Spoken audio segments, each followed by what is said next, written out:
Cube Radio. J'ai une grande et belle nouvelle à vous annoncer. Vous pouvez maintenant enregistrer votre épisode de J'ai fait un humain en ma compagnie. Tout comme dans le balado original produit par Cube que vous vous apprêtez à écouter, vous pouvez maintenant me raconter votre accouchement. Sans censure, sans tabou, sans gêne. C'est une expérience unique qui vous fera un beau souvenir de ce moment marquant pour vous et pour vos humains. Pour plus de détails, écrivez-moi sur les réseaux sociaux. J'ai hâte de vous entendre.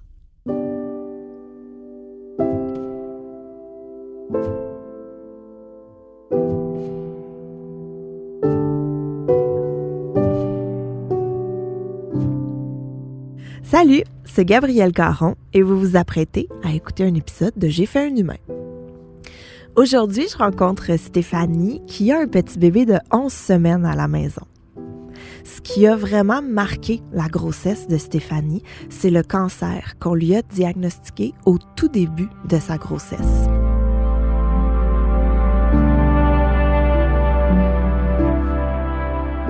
Donc, Stéphanie a eu le choix entre interrompre sa grossesse ou la poursuivre tout en faisant de la chimiothérapie.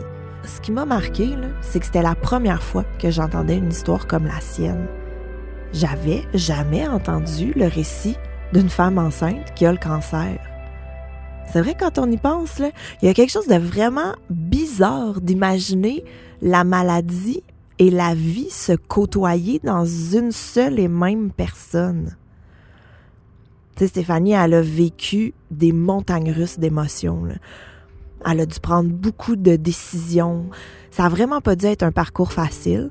Heureusement, elle était très bien entourée avec son chum, avec l'équipe médicale du CHUM. Puis ce qu'il faut retenir dans cette histoire-là, le beau de cette histoire-là, c'est qu'aujourd'hui, le bébé va bien et Stéphanie est en rémission.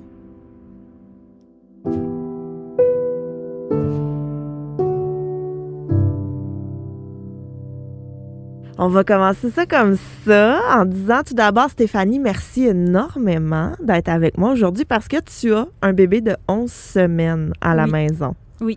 11 semaines. Avant d'arriver dans la naissance de ta fille et dans tout ce qui a suivi, j'aimerais savoir si tu as eu une belle grossesse. Pas vraiment, non. Oh. Bon, ça part bien. Ça commence fort. Non, j'ai pas vraiment eu une belle grossesse. En fait, ça a commencé... J'ai eu très tôt, moi, des gros maux de cœur. Fait que, tu sais, ça a commencé... J'avais beaucoup de nausées. J'étais pas malade, mais j'avais beaucoup de nausées. J'ai fait de l'hypoglycémie très tôt. Fait que je prenais de la médication pour ça. Puis avant de tomber enceinte, je me disais, mais tu sais, je veux pas prendre de médicaments. Tu sais, on veut comme que tout soit parfait. Puis là, j'étais déjà sur des médicaments pour les nausées. Fait que là, il y avait ça. Fait que, tu sais, je me sentais pas si bien, là, déjà. Ça partait un peu difficilement. Mais j'avais hâte, tu sais, au deuxième trimestre, là, à la moitié de ma grossesse, parce que je me disais, tu sais, il y a des meilleurs jours à venir, là. Les gens disent ça diminue, deuxième trimestre, moins de nausées et tout, mais j'ai pas eu le temps de me rendre vraiment à la moitié de la grossesse avant que ça explose un petit peu dans mon cas. Au mois de mars, fait que j'étais à peu près à 11 semaines de grossesse. J'ai reçu un appel de mon médecin de famille qui m'a dit on a reçu des résultats de ton dernier pap test qui datait de fin novembre. J'étais même pas enceinte à ce moment-là, en fait. Fait que, tu sais, on pense pap test, pas de nouvelles, bonne nouvelle. Moi, ça faisait longtemps que j'avais oublié que j'avais fait un pap test. Donc, il y avait des cellules anormales dans mon pap test.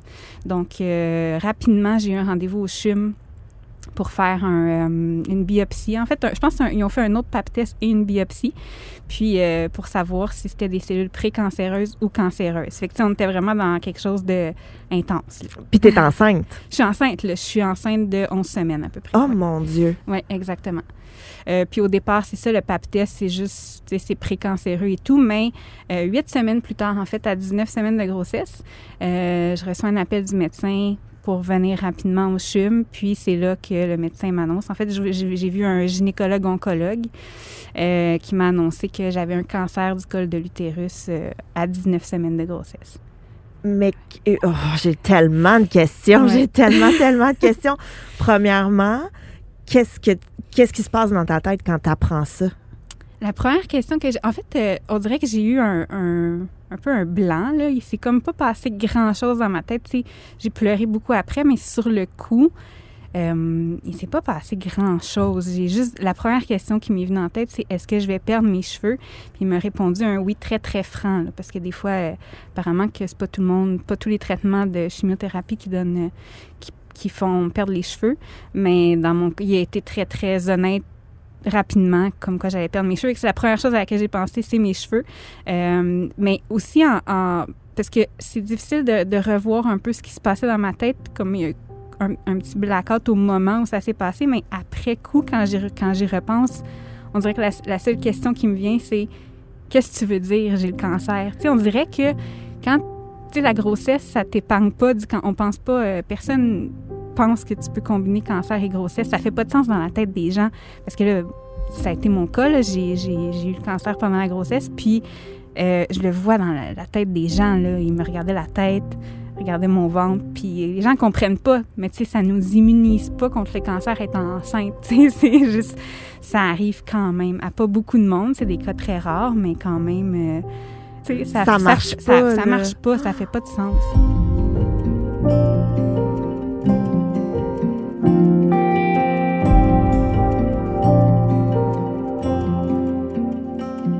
Donc là, est-ce qu'il y avait un danger pour ton bébé? T'sais, est-ce que tu as eu un choix à faire entre un traitement ou ton bébé? Comment ça cohabite, le cancer puis une grossesse? Exactement. T'sais, moi, j'étais à 19 semaines, donc encore au moment où on peut interrompre la grossesse, en fait. C'est quand même une option qui a été mise sur la table dès la tombée du diagnostic, si tu veux, dans le fond. Fait que, tu sais, au-delà... Puis, j'irai pas en profondeur dans la réflexion que moi, j'ai eu à faire par rapport à ça, mais dans les deux cas, c'est un choix impossible à faire parce que ça vient avec énormément de culpabilité d'un côté, parce qu'il y a un côté, tu peux interrompre ta grossesse, tu te fais opérer dans un mois, on l'enlève ton cancer, puis en principe, si on enlève tout, c'est réglé, t'as pas besoin de traitement de chimiothérapie, puis quand t'apprends que t'as le cancer, t'es comme « arc! Je veux qu'on l'enlève maintenant! » Puis moi, je l'ai vu, la tumeur ou lésion, là, je sais pas trop comment on appelle ça, mais il y avait un écran, puis j'ai vu ce que ça avait l'air, puis j'avais juste envie de dire, puis là, ça n'a pas rapport, là, mais j'avais envie de dire, gratte-le, enlève-le, puis, tu sais, je veux pas ça dans mon corps, là. Fait que, tu sais, là, on peut rien faire parce que je suis enceinte, mais si je n'étais pas enceinte, on pourrait l'enlever dans un mois, ce serait fini, là, on n'en parlerait même plus, ce serait juste une anecdote de passage, tu sais, j'ai eu le cancer à 34 ans, puis c'est terminé, tu sais, il s'est rien passé. Mais là, si je veux poursuivre la grossesse, bien à ce moment-là, ça vient avec des traitements de chimiothérapie, ça vient avec la perte de cheveux, puis là, ben c'est ça, tu sais, tu as de la culpabilité de penser que si tu interromps la grossesse, tu sais, c'est quand même un dur choix, mais tu as de la culpabilité aussi de garder le bébé en chimiothérapie parce que tu te dis, ben c'est dangereux pour le bébé. Tu sais, apparemment que le placenta crée une barrière entre le traitement puis le bébé. Mais c'est fascinant. Moi, bon, finalement, j'ai fait les traitements de chimiothérapie. J'ai poursuivi la grossesse, mais quand tu reçois toute la documentation de l'hôpital qui dit quoi faire et ne pas faire pendant les traitements, parce qu'il y a beaucoup de choses, ça implique beaucoup de choses, la chimiothérapie. Puis juste, tu sais, ils disent les femmes enceintes ne devraient pas aller visiter quelqu'un en traitement de chimiothérapie. Puis, tu sais, les infirmières portent des gants, des masques, se mettent, tu sais, quand ils manipulent le produit, là, ils se mettent des espèces de jaquettes, là. Fait que, tu sais, je veux dire, puis là, moi, tu sais, je me dis, vous mettez ça dans mon corps, là. Je fais pas juste visiter quelqu'un qui est assis sur une chaise de chimiothérapie, vous l'injectez dans mon corps. Fait que c'est quand même très... ça vient avec beaucoup de culpabilité, là.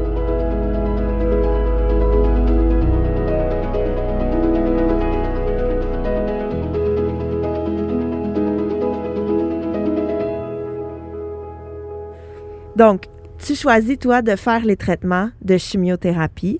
Tu lis toute la documentation en te disant « Oh mon Dieu, dans quoi je m'embarque, là, à la limite? Oui. » Et est-ce qu'il y avait un risque pour ton bébé avec la chimio? Bien, c'est ça. En principe, si le placenta fait sa job, il n'y a pas vraiment de risque. Bien, c'est assez minime. Après ça, le fait juste d'avoir le cancer et des traitements de chimiothérapie, ça faisait de moi une grossesse très à risque, en fait. Donc, oui, il y a des risques pour pour plein de raisons, mais les risques sont un petit peu...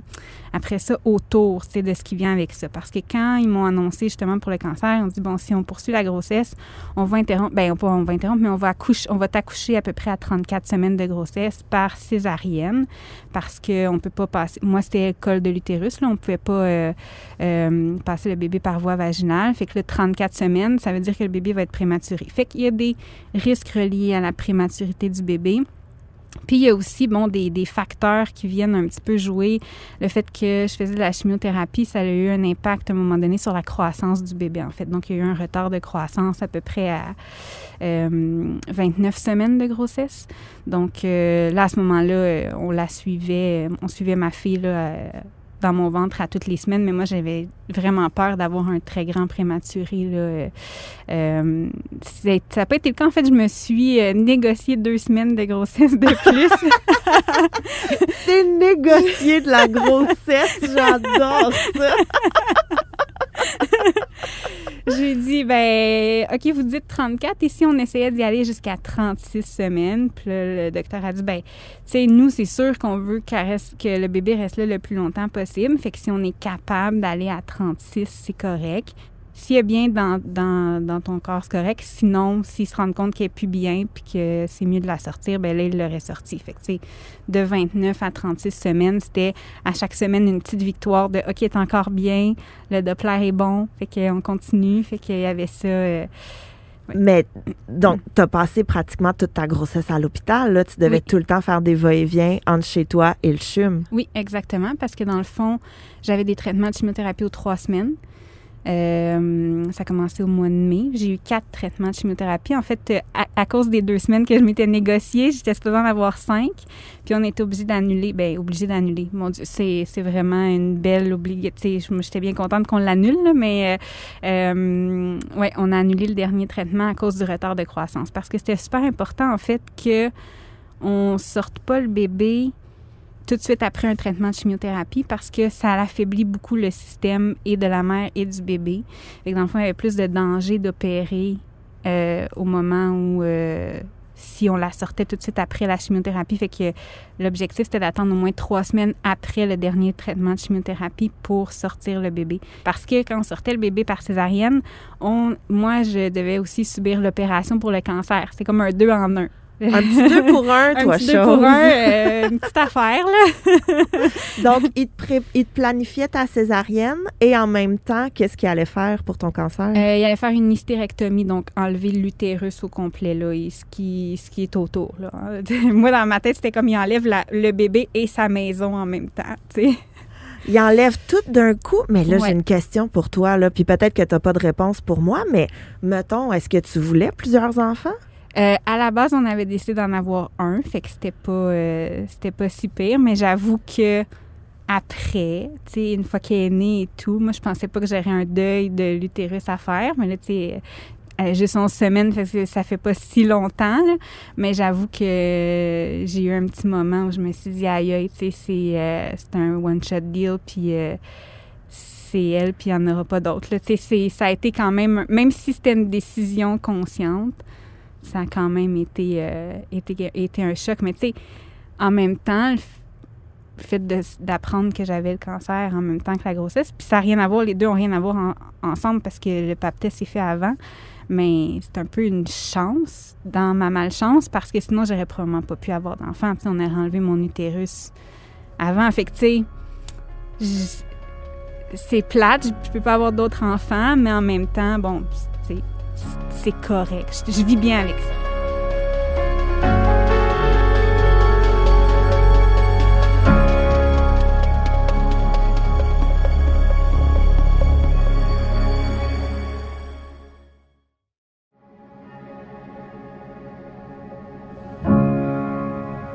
Tu fais tes traitements de chimiothérapie, ta fille grandit, 29 semaines, elle commence à prendre un peu de retard, mais on réussit à étirer un petit peu.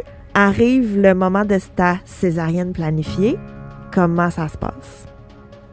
Oh mon Dieu, ça... je sais pas par où commencer. Ben tu sais, avec du recul, l'accouchement a été la partie la plus facile de tout ça parce que en plus des traitements de chimiothérapie, moi, j'ai eu plein d'affaires. J'ai eu aussi du diabète de grossesse.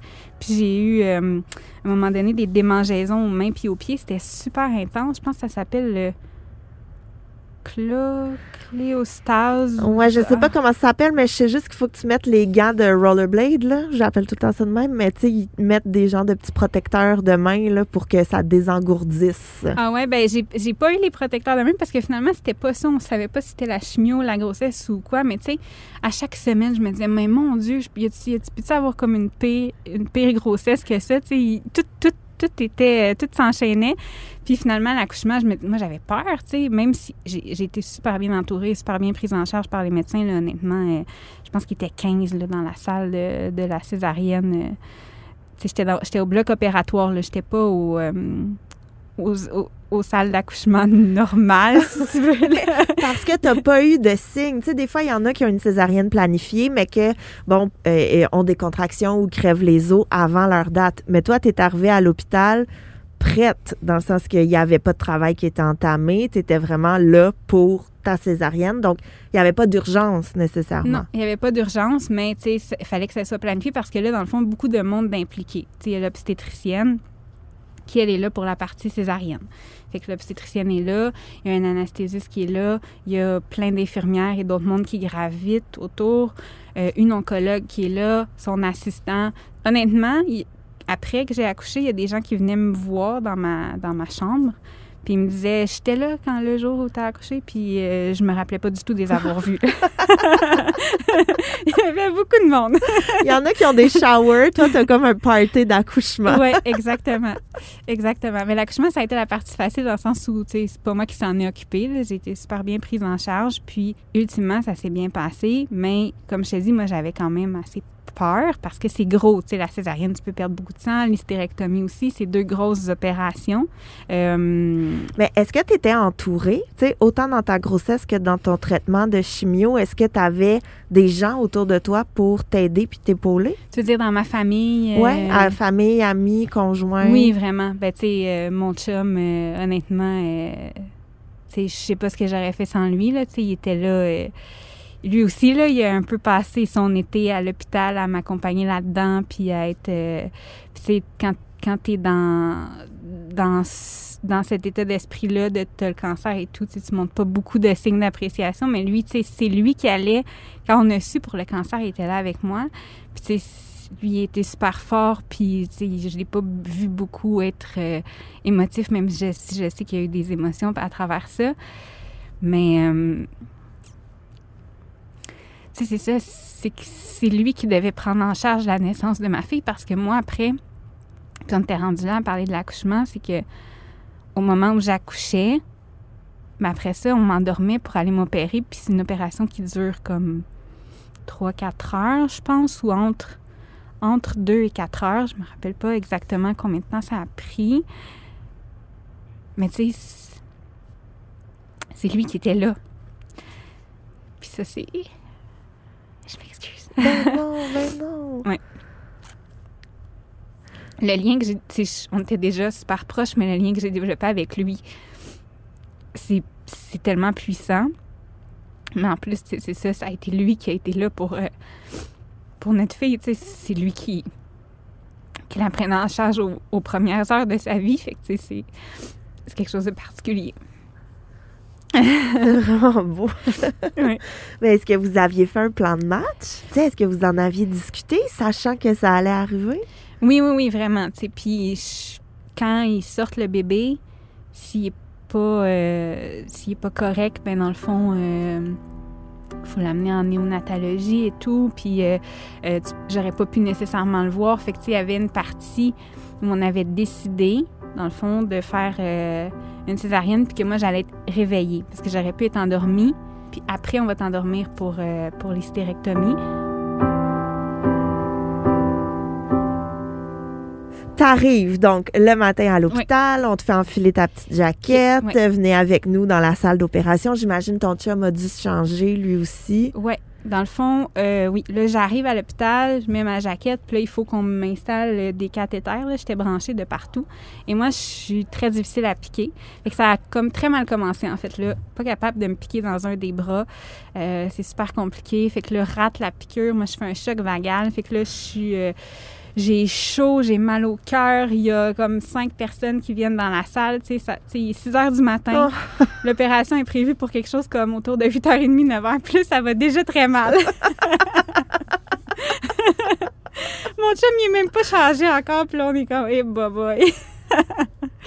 Ouais, fait que... puis là, ben c'est ça. Tu sais, moi, dans le fond, j'allais avoir une épidurale ou péridurale. Je sais que vous utilisez les deux termes. Oui, les deux, c'est pas clair. On est fluide. On est fluide de la piqûre.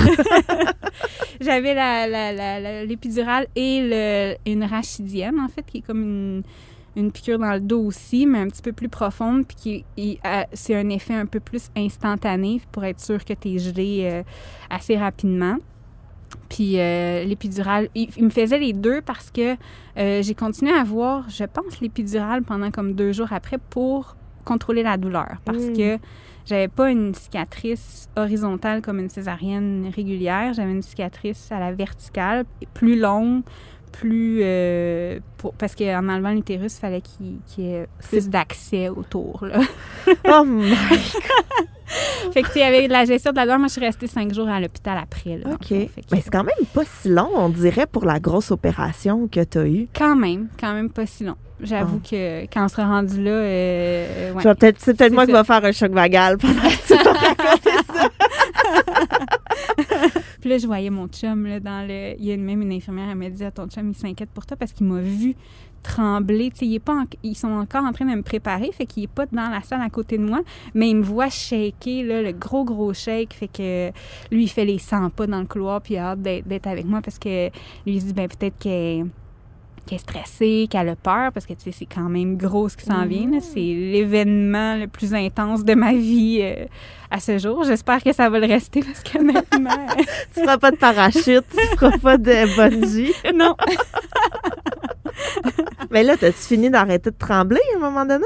Oui. Okay. À un moment donné, j'ai arrêté de trembler. Je sais pas quand est-ce que c'est arrivé dans le processus, mais tu sais, c'est quand même long, toute la préparation. À un moment donné, j'ai un drap devant moi. Là, t'es couchée. Je suis couchée, puis j'ai un drap devant poitrine? Mon visage, ou à la poitrine, comme une césarienne régulière, je pense, de ce que je comprends que c'est une césarienne habituellement.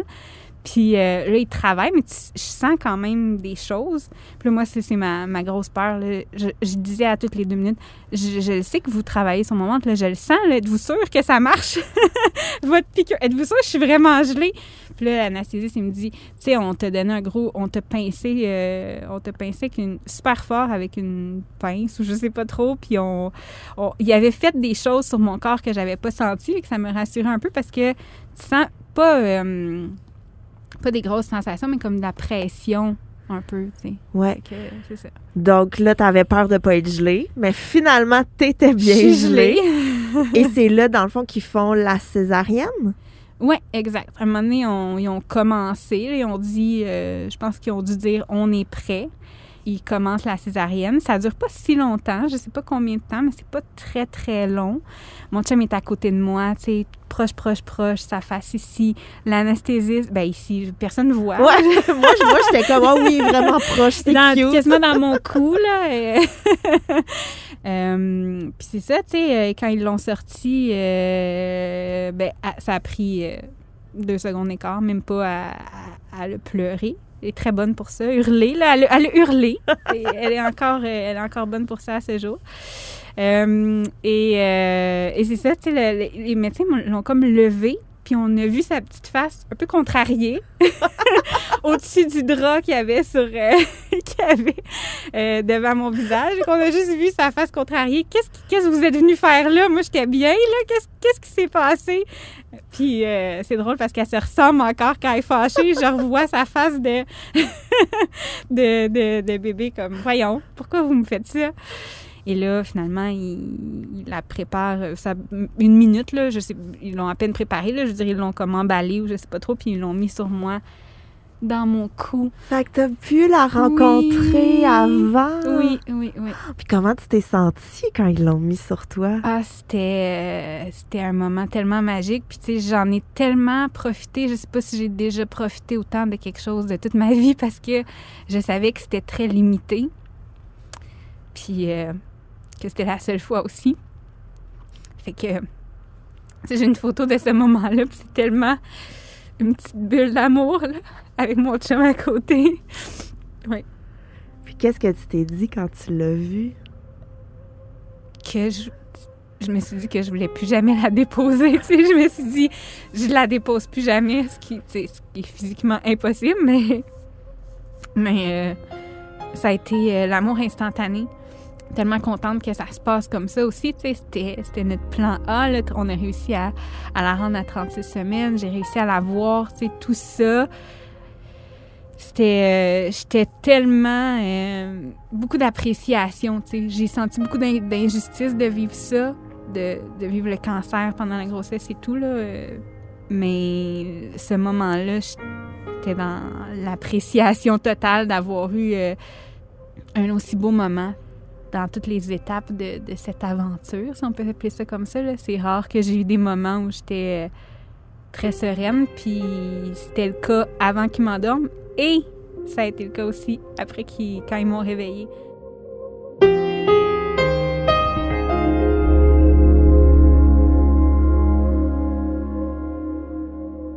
Tu as eu ton opération, tout s'est bien passé, salle de réveil, ton chum, ton bébé, ça t'attendent. Comment ça se passe? Ben là, c'est ça. Je suis dans la salle de réveil, puis je suis vraiment chill et relax. J'ai un peu le même état qu'avant qu'il m'endorme. Tu sais, j'étais sereine avec mon bébé. Je pense que le fait que j'ai pu la voir a fait toute la différence. Tu sais, si j'avais pas pu la voir, je me serais probablement réveillée en sachant pas ce qui s'était passé avec elle. Tu sais, s'ils l'amènent loin, c'est parce qu'ils ont besoin d'intervenir. Tu sais, fait que j'étais vraiment relax. Puis ils n'ont pas trop niaisé non plus. Tu sais, ils m'ont pas laissé en salle de réveil super longtemps. Ils m'ont rapidement amenée dans la chambre où là, tu sais, c'est drôle comme sensation parce que, tu sais, je viens de me faire opérer puis je suis super faible, mais j'ai l'impression d'avoir souri le plus gros sourire de ma vie en rentrant dans la chambre puis en voyant mon chum sur le bord de la fenêtre à côté dans le fauteuil avec le bébé. Puis lui aussi, tu sais, super content de me voir parce que, tu sais, au final, moi, je suis là pendant, comme, c'est ça, je disais 3-4 heures, là. Moi, c'est comme si je m'étais endormie 5 minutes, puis je reviens. Mais lui, mettons qu'il était là pendant 5 heures à attendre, puis à pas avoir de nouvelles ou très peu. J'imagine que pour lui aussi, c'était un grand soulagement, là. Fait que, tu sais, l'espèce de... la face de mon chum quand j'arrive dans la salle ou le moment où mon bébé est sur moi, tu sais, c'est des moments très, très marquants, là, je te dirais. Puis, tu sais, quand je l'ai repris dans mes bras, c'était surtout là, parce que, tu sais, bon, quand ils m'ont amené pour l'opération, tu sais, là, oui, je l'ai remis à son père et pour qu'il en prenne soin, mais après, j'étais là, OK, ben là, je la dépose plus jamais, fait que c'est comme ça, on va rester collés tout le temps, avec sa petite main dans mon cou. Écoute, c'est quelque chose. Moment de bonheur absolument magnifique dans la chambre avec ton bébé, avec ton chum. J'aime beaucoup l'image de la petite main dans le cou parce que sont tellement petits. Oui. Ils sont tellement petits quand ils sont là. Mais quand vous avez eu votre congé de l'hôpital, comment tu te sentais? Te sentais-tu prête à affronter la vie ou t'aurais peut-être aimé rester encore une couple de jours? Je pense que j'aurais aimé rester encore une couple de jours, honnêtement, parce que, tu sais, t'es pris en charge, même si notre bébé était avec nous tout le long dans la chambre. Mais ça reste que, tu sais, comme on disait tantôt, j'ai été au CHUM tout l'été, tu sais, fait que j'étais très, très, très prise en charge. Puis du moment où je suis partie de l'hôpital, ça a été quasiment comme, ben maintenant, le travail est fait, bonne vie, tu sais. Puis avec tout le respect du monde, là, mais je veux dire, tu sais, ça a été...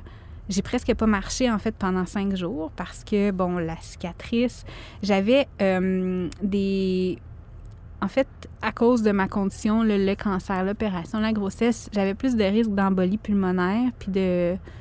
c'est ça, de caillots de sang, là, de façon générale. Fait que j'avais des espèces de bas de contention. Je sais pas, c'était pas vraiment des bas, mais des espèces de C'est des trucs avec des velcro, là. C'est un peu comme quelque chose que, quand tu prends la pression, là, ce qui attache autour de ton bras, là, puis qui fait une pression, puis qui relâche, bien, c'était ça, mais sur mes 2 jambes. Fait que, tu sais, j'avais comme constamment un truc qui pressait mes jambes, relâchait, 24 heures sur 24 pendant 5 jours. Fait que, tu sais, si je voulais me lever, parce qu'il essayait de m'encourager à me lever, bien là, il fallait qu'il y ait soit un préposé, soit une infirmière qui vienne. J'avais aussi une sonde urinaire, ce qui est normal après une césarienne, mais qui a duré pendant 5 jours.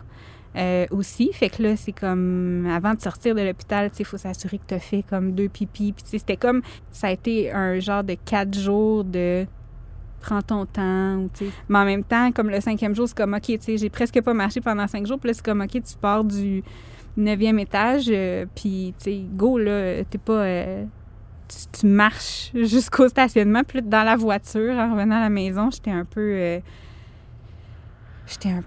sous le choc. Mais après ça, t'arrives chez toi, puis t'es comme, oh, la vraie vie te rentre dedans. C'est ça que j'allais dire. Il y a comme, t'as plus de filet, t'as plus rien. C'est vraiment la vraie vie qui commence avec ton bébé qui dort pas, avec ta convalescence aussi, parce qu'il faut pas oublier que tu as subi une opération. Puis tu me disais que ta fille est née à 36 semaines. Est-ce qu'il y a eu des conséquences de sa prématurité? Parce que c'est quand même proche de 38, mais est-ce qu'elle a eu des séquelles? Non, juste son petit poids, dans le fond, était à 4,7 livres à peu près quand elle est née. Elle était petite, là. J'ai vu plein de... C'est 2 livres de beurre. Pour les gens visuels, là, c'est 4 livres de beurre, en fait. C'est 4 livres de beurre, voilà. Donc, c'est ça. À part être petite, il n'y avait pas vraiment de conséquences à sa prématurité, mais c'est ça, elle était pas grosse. Fait que l'idée, c'était de la faire grossir le plus possible. Là. Oui. En lui donnant des cuillerées de beurre, justement, pour l'engraisser. On passait 1 livre de beurre par jour. Et là, aujourd'hui, donc, ta fille a 11 semaines. Ouais. Je comprends qu'elle ne dort pas beaucoup, mais qu'elle va très bien. Exactement. Elle va super bien. Elle n'y a aucune séquelle, mettons, de la chimiothérapie ou de la prématurité même. Là, elle va très bien, mais toi, comment vas-tu? Ben moi, à part le manque de sommeil, je dirais que je vais très bien. Je suis officiellement en rémission aujourd'hui. Ben là! Oui, exactement. Je l'ai su il n'y a pas si longtemps. Là, ça a pris comme peut-être 6-7 semaines avant que je sache, mais c'est ça. Je suis officiellement en rémission. Mes cheveux recommencent à pousser un petit peu. Là. Je commence à avoir des petits spikes sur la tête. Je suis encore à l'étape où je porte des foulards, mais on s'en va vers quelque chose de positif. Là, parce que c'est ça, c'est derrière nous. C'est sûr que j'ai encore des marques. C'est ça qui arrive. Tantôt, je disais, le cancer, ça fait pas mal ou tu te sens pas en mauvaise santé quand tu as le cancer, mais c'est toutes les marques que ça laisse, la perte des cheveux, la grosse cicatrice. Là. J'ai fait des réactions allergiques aussi avec j'ai des spots sur le ventre. C'est pas chic, là. C'est vraiment pas chic, mon affaire. T'auras rien eu de facile, là. Tous les effets secondaires qui se peuvent, on dirait que t'as tout eu.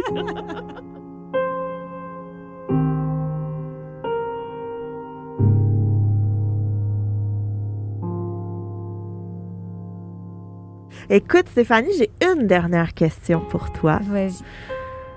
Qu'est-ce que tu aimerais dire aux mamans qui nous écoutent en ce moment ou peut-être même aux futures mamans qui nous écoutent en ce moment?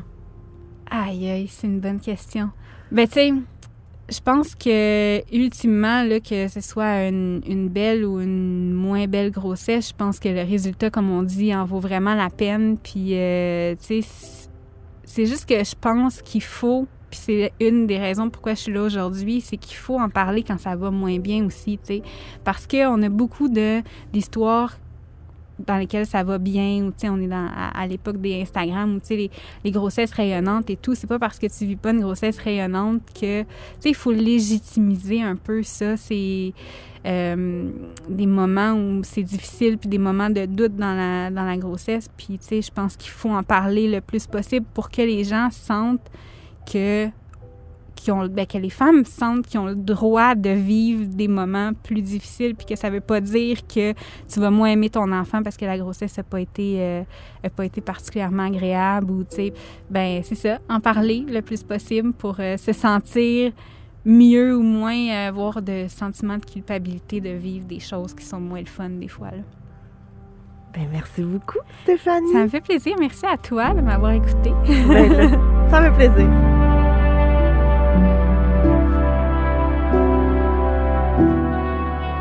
À l'animation, moi-même, Gabrielle Caron. À la réalisation et au montage, Anne-Sophie Carpentier.